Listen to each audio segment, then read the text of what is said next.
Koks jūsų ryškiausias, šilčiausias prisiminimas iš darbo gimnazijoje laikų? Tų prisiminimų masė. Ir aš bandžiau atgaminti, kokie ten tie ryškiausi. Tai ko gero, gimnazijos jubiliejui labiausiai ir tiktų kalbėti apie tą pradžią. Kai buvo gimnazijos inauguracija ir kai buvo nuspręsta vykdyti tokį projektą, kuris vadinasi Radvilijada. Ir mane paskyrė vadovų to viso projekto. Ir pirmiausiai, ką mes darėm, tai rengėm konkursą gimnazijos himno kūrimui. Ir šitą himną, kurį dabar dainuoja gimnazijos, tai sukūrėm pačioj gimnazijos gyvavimo pradžioj. Ir visos klasės rašė tekstus, visi mokiniai. Ir buvo tokia žiauri komisija, kuri atrinko vieną tekstą, Radvilės Rimgailaitės. Dabar jinai yra Voicek, baigusi universitetą biologiją, yra biologijos mokslų daktarė. Ir mes dainuojam jos himną. Čia toks vienas iš ryškiausių prisiminimų. Dar su ta Radvilijada yra susiję mūsų kelionės. Tai kelionės ir mokytojų, mokytojai truputėlį toliau keliavo ir į Ukrainą, ir į Latviją ten panaršyti Radvilų vietom. O moksleiviai tai daugiau po Lietuvą nardė, Biržai, Rokiškis, Kėdainiai, Dubingiai. Tai tos ekskursijos ir paskui medžiaga pateikta apie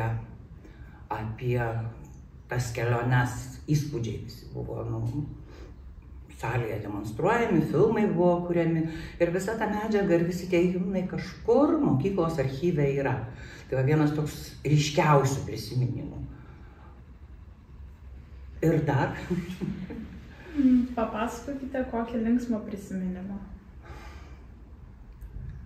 Tokių nuotrupų linksmų, tai čia aš galėčiau dėstyti ir dėstyti, bet jums N sužymės pamokose. Turbūt vienas iš tokių, kur įstrigo ir kur mes nuolat prisimenam, tai lietuvių kalbos įskaita, kai ateidavo po vieną dvyliktokas į kabinetą ir visiems mums žinomas Mindaugas Kuzminskas, krepšininkas, įeina ir sako: "Labą dieną."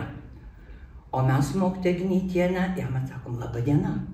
Na, jis atsakinėjo, išeina ir už durų girdim: "Blembački", nors tas keiksmažodis buvo truputėlį kietesnis. Tik įėjau ir iš karto klaida. Ne labą dieną reikia, žinokit, sakyti, o labą dieną. O iš tikrųjų galima ir labą dieną sakyti, ir labą dieną galima sakyti. Bet tai pasirodo spirgėjo. Toliau tų juokingų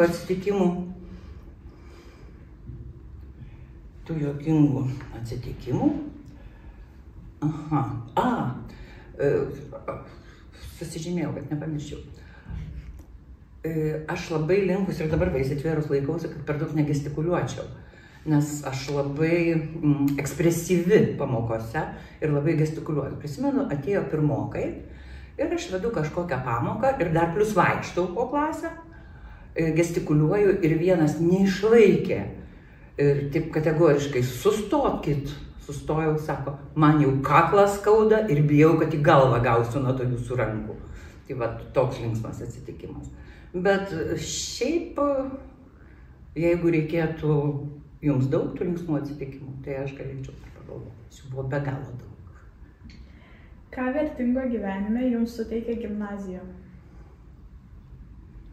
Pirmiausiai tai žmonės. Draugus, linksmybės, įdomybės ir baisu pasakyti, bet ne pamokas. Jos buvo, aš labai gerai jaučiausi pamokose ir aš visą laiką sakydavau, kad kiekvieną dieną kaip į sceną mokytojas eina. Bet žmonės yra turbūt vertingiausia, ką aš čia gavau ir ką išsinešiau. Ir man dabar tų žmonių labai labai trūksta. Kokia mokytoja buvot? Taigi matosi turbūt. Šiaip garsi, visokiais požiūriais turbūt yra. Ir balsu, ir savo tuo šleifu, kuris ateina jau pirmokai ir žino, kad jeigu paklius pas Baumilienę, tai bus riesta. Aš nežinau, ar buvau griežta, Man rodos, kad pradžioje darbo aš buvau be galo griežta, tie reikalavimai tokie buvo, kuolai, dvejetai ir taip toliau, o paskui kažkaip gyvenimas išmokė, kad ne tai yra svarbiausia, kad atlaidumas turbūt yra svarbiau negu kad dvejetas. Tai, aš žinau, sako, kad, žino dar kokia aš buvau mokytoja. Mokytoja su humoru. Ir tai, aš manyčiau, yra svarbiausias mokytojo bruožas. Į viską žiūrėti truputėlį juokaujant, aišku, neperlenkt lazdos, nes dabar labai pavojinga yra tos patyčios, ar ne? Šiek tiek pasakysi labiau į kairę ir į dešinę ir apkaltins tave, kad tyčiojas. Bet viską priimti su humoru ir viską žiūrėti taip su tokiu juokeliu, sugebėti pasišaipyti iš savęs, tai yra, manau, kad kiekviena mokytojo vertybė. Žinau dar kokia buvo mokytoja? Vėluojanti nuolat. Ir šito bruožo negaliu išguiti ir šitą bruožą paveldėjo mano jaunėlis sūnus.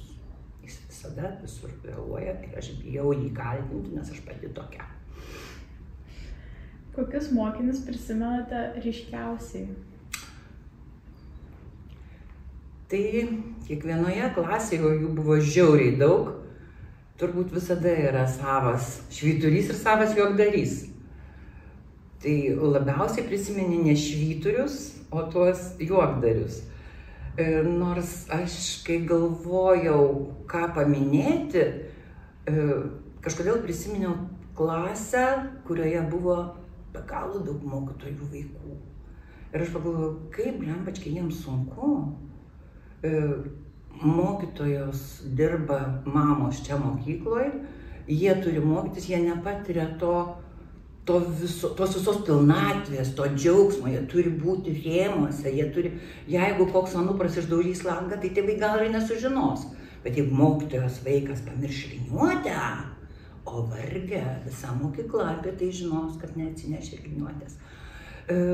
Pavardėm, jeigu reiktų paminėti, tai turbūt tie mūsų, pirmiausiai tai aišku, visgi šališka, tai Vaidas Baumila, Mindaugas Kuzminskas, buvo toks klasėje su Mindaugu kartu mokėsi Markas Krabulis. Tai labiausiai jis buvo lengvaatletis, sportininkas, labai dažnai važinėjo po šalį ir po Europą.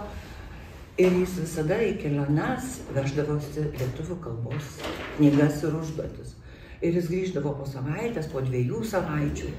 Ir prieidavo, pirmiausiai ateidavo prie manęs ir ką reikia atsiskaityti. Tai man tai buvo, mes taip jam būtumėm atleidę, bet tų atsiskaitimų, bet jis jautė pareigą, kad reikia atsiskaityti. Tai čia iš tų senesnių kartų, o iš tokių dabartinių tai buvo 2 Karoliai. Vienas visai neseniai, čia prieš porą metų baigė, tai Karolis Iškauskas, kuris ten visiems daug problemų kėlė. Ir kitas buvo Karolis Reiksnys, gal prieš kokius 5 metus baigė gimnaziją. Tai toks dar vienas juokingas atsitikimas su juo. Atėjo jie į 1 klasę ir tų pavardžių aš jų nežinojau. Ir šiaip aš mokinius dažniausiai jau kai išmokdavau, aš vadinu vardais, o ne pavardėm. Ir dabar jeigu reiktų atgaminti, tai aš greičiau vardus atgaminčiau, o ne pavardes.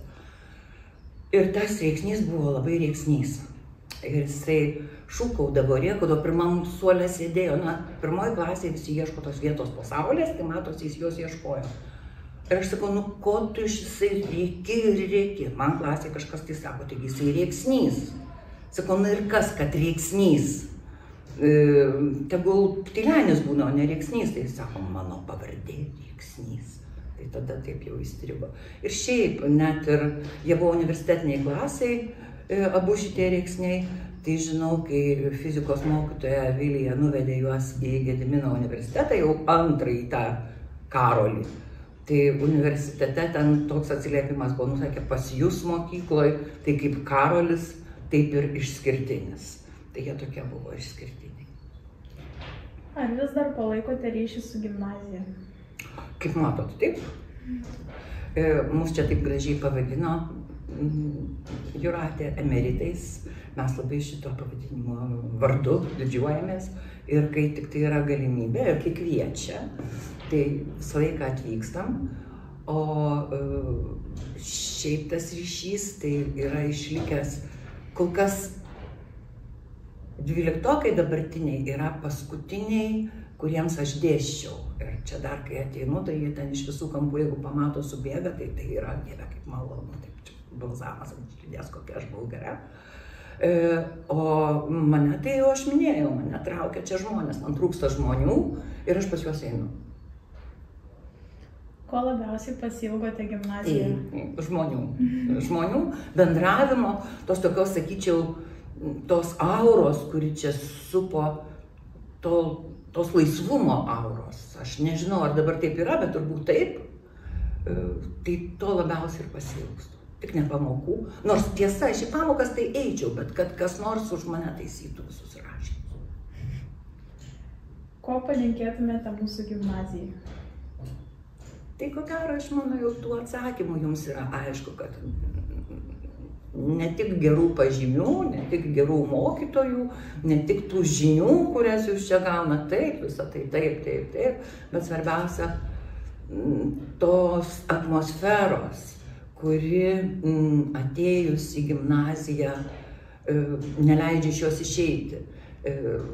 Buvo tokių, kurie ateina labai nenoriai, nes neįstojo į Brižišką, neįstojo į licėjų, tai kas belieka, čia Radvilų gimnazija ant kiemo, tai čia ir ateisiu, o paskui čia taip pritampa, čia taip jiems gerai būna, kad, na, aš įsivaizduoju, kad ta bendrystė, aš tos bendrystės ir palinkėčiau, visapusiškos bendrystės, ir pamokose, ir kelionėse, ir chorų karuose, ir visame kame, kur jūs dalyvaujate, kur jūs būnate, kad galima būtų išsinešti tas tokias pagrindinės vertybės iš mokyklos. Tai gebėjimą turėti šalia žmogų, kuris yra svarbus, gebėjimą suprasti, gebėjimą bendrauti ir tą gerumą, kurį turbūt turėtų duoti ta aplinka, kurioje mes esame. Ačiū.